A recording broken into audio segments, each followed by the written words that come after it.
आन भरोसो। जब सब साधन वेद प्रतिपादित हैं तो उनमें आपका भरोसा क्यों नहीं है? श्रद्धा क्यों नहीं है? विश्वास क्यों नहीं है? तो गोस्वामी जी उत्तर दे रहे हैं, यह कलिकाल। वेद में कहे गए साधन तो बिल्कुल ठीक हैं, पर ये तो विचार करो, यह सामान्य युग नहीं तो कलिकाल है। कली दावा नले नाद्य साधनम भस्मतांगतम। कलयुग के प्रचंड दावानल में सारे साधन जलकर भस्म हो चुके हैं। युग की भयंकरता से सारे साधन किसी न किसी दोष से ग्रसित हो चुके हैं। केवल एकमात्र साधन है श्री हरि नाम। चाहे जितना कराल कलिकाल आ जाए, भगवान नाम की महिमा में अंतर नहीं पड़ेगा, नहीं पड़ेगा, नहीं पड़ेगा।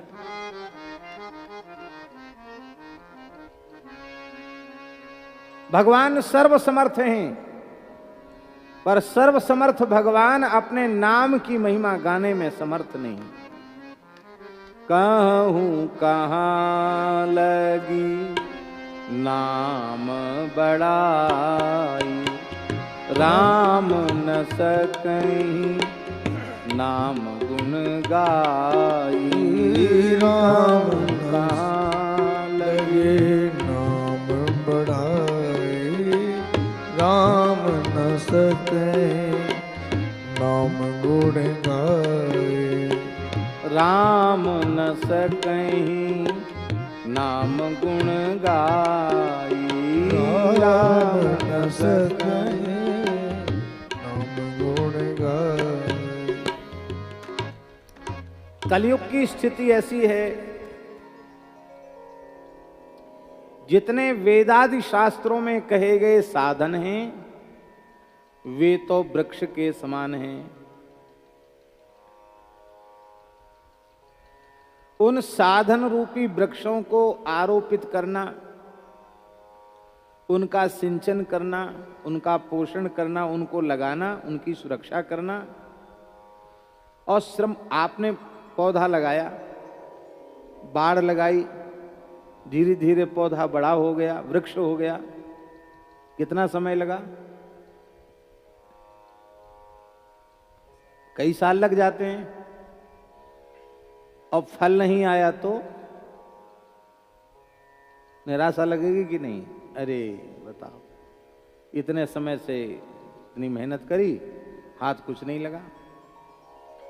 साधन रूपी जो वृक्ष है उसको लगाना अर्थात साधन में लग जाना, प्रमाद शून्य होकर साधन करके उसका सिंचन करना, और करने के बाद जब वृक्ष बड़ा हो जाएगा तो उसमें फल क्या लगेंगे? श्रम फल। उस साधन का श्रम ही हाथ लगेगा। जो परम फल भगवत प्रेम की प्राप्ति है, भगवान की प्राप्ति, वो नहीं होगा।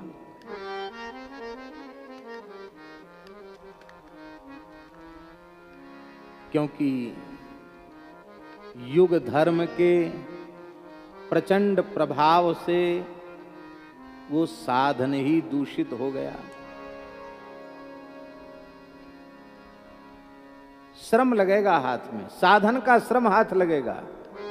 कल हमने चर्चा की थी, श्रेय श्रुतिम भक्ति मुदस्य ते विभो क्लिश्यन्ति ये केवल बोध लब्धे तेषाम सौ क्लेशल एव शिष्यते नान्यद यथा स्थूल तुषावघाति नाम।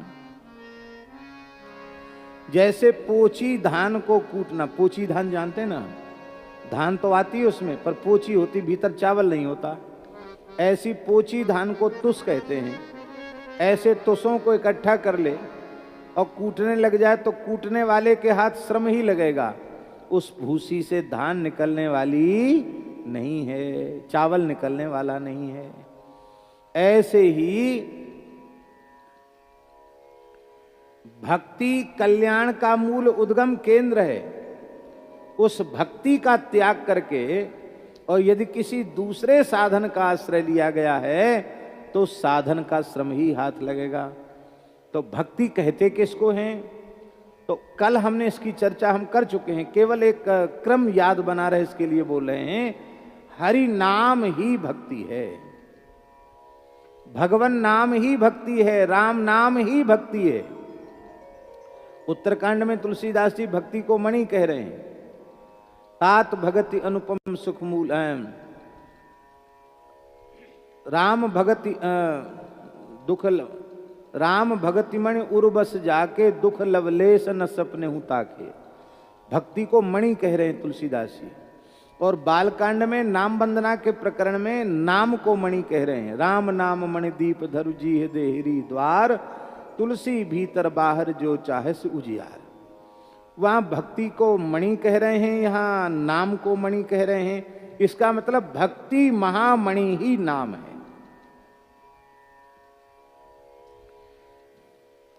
हमारे वृंदावन में आदित्य टीला पर श्री सनातन गोस्वामी जी महाराज विराजते थे। तो महाराष्ट्र के एक ब्राह्मण ने दरिद्रता के दुख से अत्यंत दुखी होकर भगवान शिव की उपासना की, पंचाक्षर का जप किया, और इतनी तीव्र साधना थी कि शंकर जी ने उसे प्रकट होकर दर्शन दे दिया। बोला, ब्राह्मण देवता क्या चाहिए, बड़ी तुम्हारी कठोर उपासना इस युग में। वो बोला, महाराज हम दरिद्रता के दुख से दुखी हैं, हमको पारस मणि दे दीजिए। पारस मणि लोहा छुआएंगे सब सोना हो जाएगा, फिर धन की कमी नहीं रहेगी। तो शंकर जी को ब्राह्मण पर दया आ गई। पारस तो दे दिया उन्होंने, पर दया आ गई। उनके मन में आए कि बताओ, अरे धन लेने के बाद भी तो मरना पड़ेगा, अमर होके तो कोई आया नहीं है। धनवंता सोई जानिए जाके राम नाम धन होए, कबीरा सब जग निर्धना धनवंता नहीं कोए। धनवंता सोई जानिए जाके राम नाम धन होए। तो भगवान नाम रूपी धन की महिमा इसको बेचारे को पता नहीं है। जो संपत्ति धन अनर्थों का मूल है उसी को ये चाहता है। तो शंकर जी को दया आ गई। उन्होंने कहा, ब्राह्मण ये मणि ले तो लो हमसे, पर एक वृंदावन में महात्मा रहते हैं, उनका नाम सनातन गोस्वामी है, आदित्य टीला पे रहते हैं, सूरज घाट पर जमुना जी के। उनके पास इससे करोड़ों गुना कीमती मणि उनके पास है। इससे तो जिम प्रति लाभ लोभ अधिकाई ब्राह्मण के मन में आया कि ये पारस मणि इतनी मूल्यवान जिसको हम समझते थे, इससे करोड़ों गुना कीमती मणि बाबा जी के पास है। बोले, वो काहे को हमको देने लगे? शंकर जी हंसे, बोले, वो इतने सरल हैं कि तुम मांगोगे तो वो दे देंगे। अच्छा, और सोचा तब हम सीधे वृंदावन, घर नहीं जाएंगे लौट के, सीधे वृंदावन जाते हैं।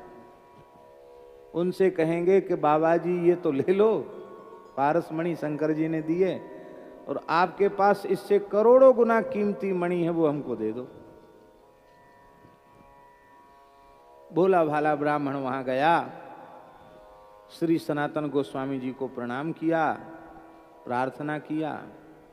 तो समझ गए कि शंकर जी ने यहाँ क्यों भेजा इसको, रुख समझ गए ना।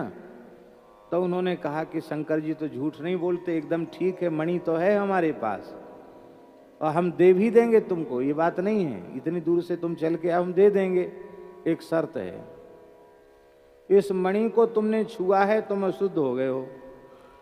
पहले तो इस मणि को जमुना जी में विसर्जित कर दो, फेंक दो, और फिर जमुना स्नान करके अशुद्ध हो गए हो, इस मणि को लेके आए हो, पारस मणि को, तब हम देंगे अपनी मणि। उसने सोचा इनको चाहिए नहीं और इससे करोड़ों गुनी कीमती मिलेगी तो हम क्या करेंगे, इसको रख। उसने जमुना जी में डाल दिया, स्नान करके आया। बोले, महाराज आप दीजिए। तब आपने कहा, श्री राधा, क्या कहा? सनातन गोस्वामी जी ने कहा, श्री राधा। कहते यही महामणि है जिसको शंकर जी ने बताया, क्योंकि श्री कृष्ण सदा इस महामणि को अपने कंठ में, अपने हृदय में धारण करते हैं। और राधा सुधा निधि जी में लिखा है प्रेमाश्रु पूर्ण हरि। प्रेमाश्रु पूर्ण होकर के राधा नाम का जप करते हैं ठाकुर जी। अब तो ब्राह्मण रोने लग गया, बोले अरे महाराज ये तो क्या है, तो आप कहते बस राधा राधा जपो यही महामणि है। अरे आपने हमारी वो मणि भी नष्ट करा दी और यहाँ हमको ठग लिया। उसको विश्वास नहीं था। तो बोले कोई बात नहीं, अब दुखी होने से क्या है, तुम जमुना जी में खोज लो, वहीं तो डाली है।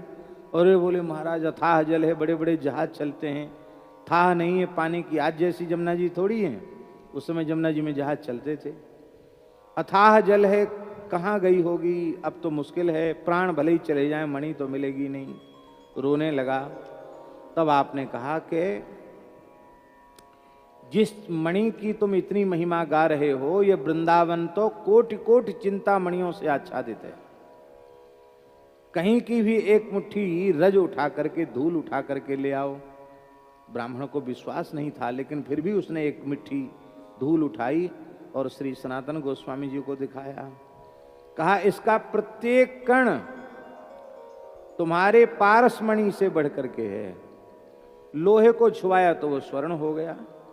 तब उसकी समझ में आ गया कि ये ऐसे दिव्य महापुरुष हैं कि जिनको धूल मिट्टी छू दें, रज छू दें तो पारसमणि बन जाए, ऐसे महात्मा हैं। चरणों में गिर गया। तब आपने उसको उपदेश दिया और कहा कि सर्वोत्तम संपत्ति तो श्री हरिनाम की संपत्ति है।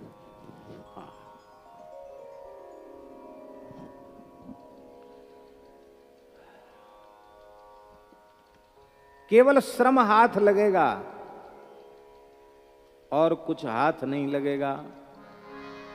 अब एक बड़ी प्यारी बात है, बहुत ध्यान से सुने।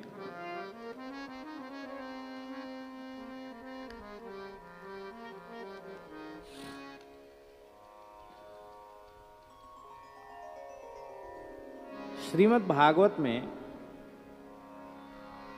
सुखदेव जी महाराज ने पंचम स्कंध में जब राजर्षि परीक्षित को 28 प्रकार के नरकों का वर्णन करके सुनाया, तो परीक्षित जैसे भक्त भी भयभीत हो गए। प्रभु, पाप से बचना बहुत कठिन है। जाने अनजाने अनेक पाप मनुष्य से बन जाते हैं और उनकी इतनी भयंकर सजा नरक में जाकर भोगनी पड़ती। महाराज, नरक न जाना पड़े ऐसा कोई उपाय बताओ, कोई ऐसा साधन बताओ कि सारे पापों का प्रायश्चित हो जाए।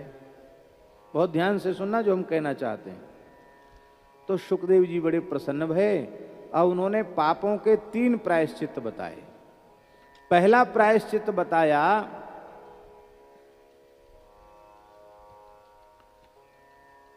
तत्वज्ञान।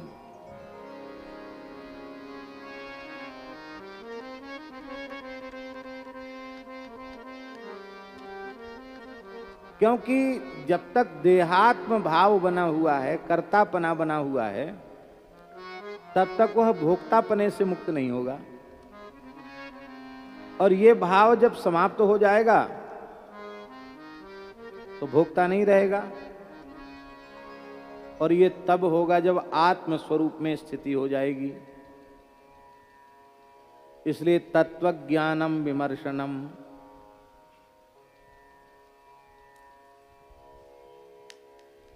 तत्वज्ञान पहला साधन है।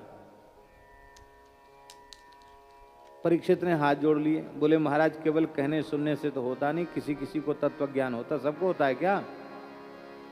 पुस्तकीय ज्ञान तो हो जाता पर तत्वज्ञान तो नहीं होता।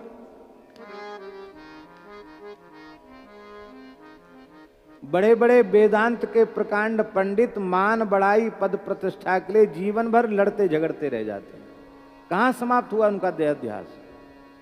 देह भाव से तनिक भी ऊपर नहीं उठ पाते हैं। आत्म भाव में उनकी किंचित भी स्थिति नहीं होती है।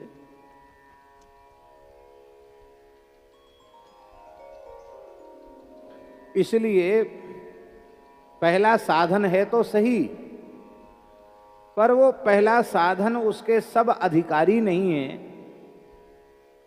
साधन बहुत अच्छा है पर सब अधिकारी ना हो तो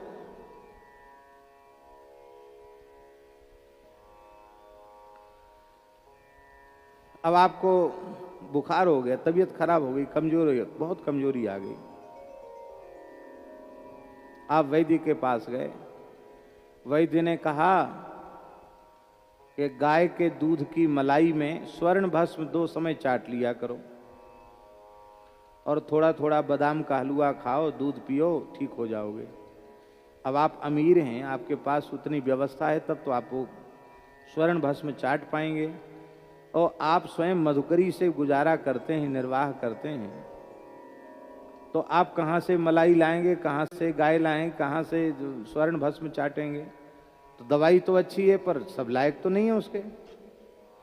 तो ये तत्वज्ञान जो है आपने बताया, इसके अधिकारी तो आप जैसे महापुरुष हो सकते हैं, हमारे जैसे विषयी जीव तो नहीं हो सकते। दूसरा बताओ साधन, तो पाप नाश का दूसरा साधन बताया।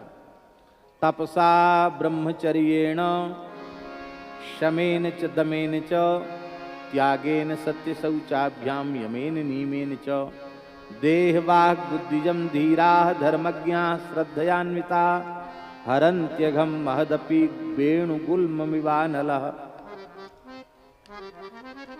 तपस्या ब्रह्मचर्य शम दम। तपसा ब्रह्मचर्येण शमेन च दमेन च त्यागेन त्याग सत्य शौच यम और नियम, इनका अनुष्ठान करके देह के, वाणी के, बुद्धि के सारे पापों को साधक इस प्रकार से जलाकर भस्म कर देता है जैसे वेणु गुल्मम इव अनलह इव, जैसे बांसों की रगड़ से लगी हुई आग बांसों के जंगल को जलाकर भस्म कर देती, ऐसे सारे पाप भस्म हो जाएंगे। ये तो किया जा सकता कि नहीं? अरे कहने में जितना सरल है, करने में बहुत कठिन है। तपस्या करना बड़ा कठिन है, ब्रह्मचर्य का पालन कठिन है, शम दम अंतःकरण का निग्रह शम है, बहिरिंद्रियों का निग्रह दम है, वो भी कठिन है, त्याग भी कठिन है, सत्य का पालन भी कठिन है, बाहर भीतर की पवित्रता भी कठिन है, यम नियम भी कठिन है। फिर भी इन कठिन साधनों को कोई प्रमाद रहित होकर तत्परता पूर्वक कर ले तो भी वह निरापद नहीं है। क्यों? इसलिए नहीं है कि बांसों की रगड़ से बांस जल तो जाते हैं पर उनकी जड़ धरती में रही आती है, और जब वर्षा होती है, पानी गिरता है तो जड़ तो नीचे है ही है, तो फिर भी बांस हरे भरे हो जाते, फिर जंगल बड़ा हो जाता है। ऐसे ही एक बार पाप नष्ट तो हो जाएगा, पर पाप जिस मलिन वासना के कारण बनते हैं वो वासना नष्ट नहीं होगी, तो पुनः पाप बनने की संभावना बनी रहेगी। जैसे अजामिल सब कुछ संपत्ति से युक्त था, तपसा ब्रह्मचर्य श्रम, सब चीज उसमें थी, पर थोड़ा सा दृश्य देखा जो नहीं देखना चाहिए था, जो नहीं सुनना चाहिए था, पतन हो गया। बोले इसमें भी गड़बड़ है। पहले में तो सब अधिकारी नहीं, दूसरे साधन में कठिनाई बहुत है, और कठिनाई पूर्वक मान लो कर भी ले तो भी यदि भक्ति नहीं है तो वासना तो खत्म होगी नहीं, वासना समाप्त नहीं होगी तो पतन का भय बना रहेगा। ऐसा साधन बताओ जिसके अधिकारी सब हो जाएं, एकदम सस्ता, सस्ते से सस्ता, अत्यंत सहज सरल सुलभ साधन बताइए, सबके लायक साधन बताइए। तब श्री सुखदेव जी ने कहा, केचित् केवलया भक्त्या वासुदेव परायणा अघम धुन्वन्ति कार्त्स्नेन निहारमिव भास्कर। केचित जानते हैं कहां बोलते हैं? अनेकों में किसी एक का निर्धारण करना होता तब कहते केचित। कुछ एक ऐसे भाग्यशाली होते हैं जो केवल या भक्त्या केवलया भक्त्या, ज्ञान मिश्रया भक्त्या न, कर्म मिश्रया भक्त्या न, केवलया विशुद्धया भक्त्या, विशुद्धा रसरूपा प्रेम लक्षणा रागानुगा भक्ति के द्वारा कार्त्स्नेन अघम धुन्वंती, पूरी तरह पाप और पाप की जड़ के सहित सारे पापों को नष्ट कर देते हैं। निहारमिव भास्करः, जैसे सूर्य अंधकार को, निहार को, कोहरे को नष्ट कर देते हैं।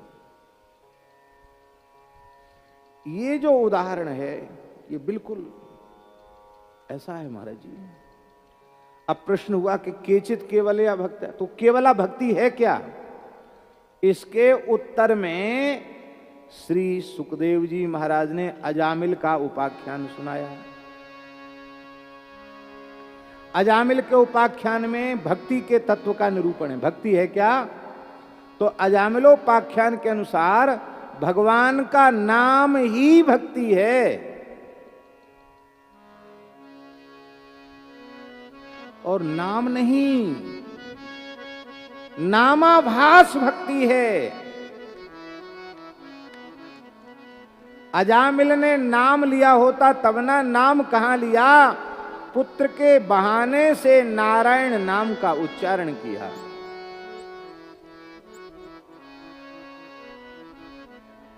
पुत्र के बहाने से नारायण नाम का उच्चारण करने वाला अजामिल पार हो गया।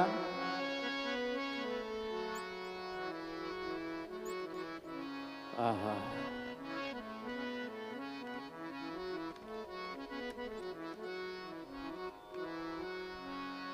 अजामिलोऽप्यगाद्धाम किं पुनः श्रद्धया गृणन्। इसलिए भगवन नाम ही भक्ति है।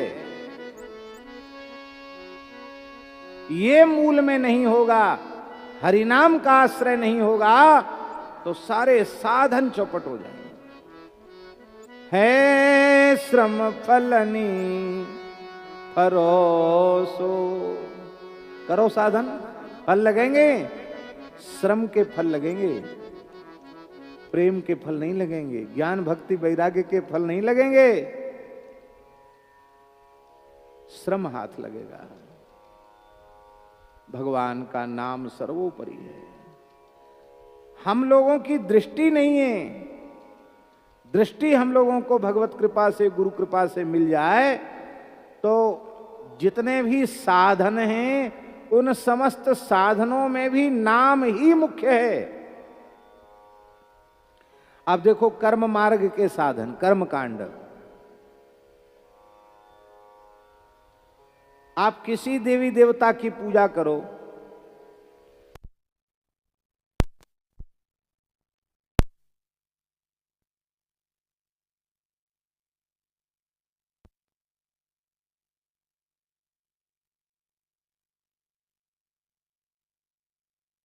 कोई भी साधन करें कर्म कांड का, तो सबसे पहले क्या बोलेंगे? ओम केशवाय नमः, ओम नारायणाय नमः, ओम माधवाय नमः, ओम ऋषिकेशाय नमः, ओम गोविंदाय नमः। भगवान नाम से शुरू हुआ कि नहीं हुआ? फिर पवित्र होंगे तो कैसे होंगे? यस्मरेत पुंडरीकाक्षम सवाहि आभ्यंतर शुचि, जो पुंडरीकाक्ष भगवान का स्मरण करता है वो बाहर भीतर से पवित्र हो जाता है। तो किसने पवित्र किया? भगवान के स्मरण ने पवित्र किया। फिर आसन पवित्र किया तो भी भगवान का स्मरण किया। पृथ्वीत्य धृता लोका देवीत्वम विष्णुना धृता, त्वंच धाराय माम देवी पवित्रं कुरुचासनम, उसमें भी विष्णु स्मरण किया गया। इसके बाद फिर आत्मरक्षा की, तो पूर्व में कौन, पश्चिम में कौन, उत्तर में कौन, तो भगवान के नामों से ही सरसों के दाने छोड़कर रक्षा हुई। ठीक है। इसके बाद संकल्प बोला तो ओम विष्णुर्विष्णुर्विष्णु श्रीमद् भगवतो महापुरुषस्य विष्णुराज्ञया प्रवर्तमानस्य, यहीं से शुरू हुआ। वहां भी विष्णु स्मरण है। अब फिर किसी देवी देवता का पूजन करो, वो वहां नहीं पहुंच रहा है। कहां पहुंच रहा है? आकाशात पतितम तोयम यथा गच्छति सागरम, सर्वदेव नमस्कारः केशवम प्रति गच्छति। सब जगन्नाथ को पहुंचेगा।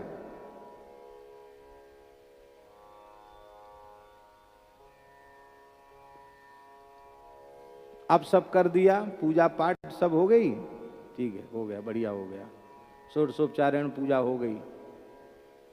अब अंत में क्या कहोगे? यस्य स्मृत्या च नामोक्त्या तपो यज्ञ क्रियादिषु न्यूनम संपूर्णताम याति सद्यो वंदे तमच्युतम। जिनके स्मरण से, बोले स्मरण से काम नहीं चलेगा, नामोक्त्या, नामोच्चारण से, तप यज्ञ आदि समस्त क्रियाओं के जितने भी न्यूनातिरिक्त दोष हैं वे उनका परिहार हो जाएगा, वे समाप्त हो जाएंगे। ऐसे भगवान को हम प्रणाम करते हैं।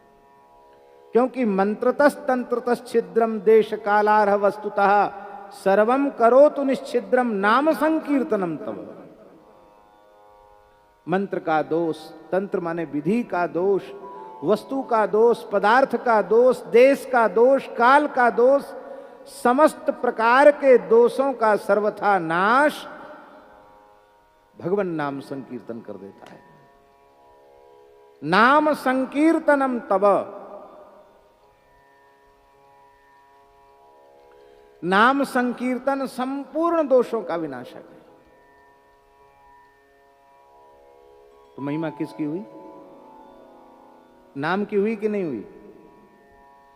पर हम कर्मकांड की महिमा समझते रह जाते, नाम की महिमा पर ध्यान ही नहीं देते। क्यों नहीं देते? हमको दृष्टि प्राप्त नहीं है। और करने के बाद यदि भगवान को अर्पित नहीं किया गया तो वो कर्म बेकार हो गया। हरि ही समर्पे बीनु सत्कर्मा, हरि ही समर्पे बिनु सत्कर्मा। भगवान को अर्पित करने से ही कर्म की महिमा है। सब कुछ करने के बाद कायेन वाचा मनसेन्द्रियैर्वा बुद्ध्यात्मना वानुसृत स्वभावात् करोति यद्य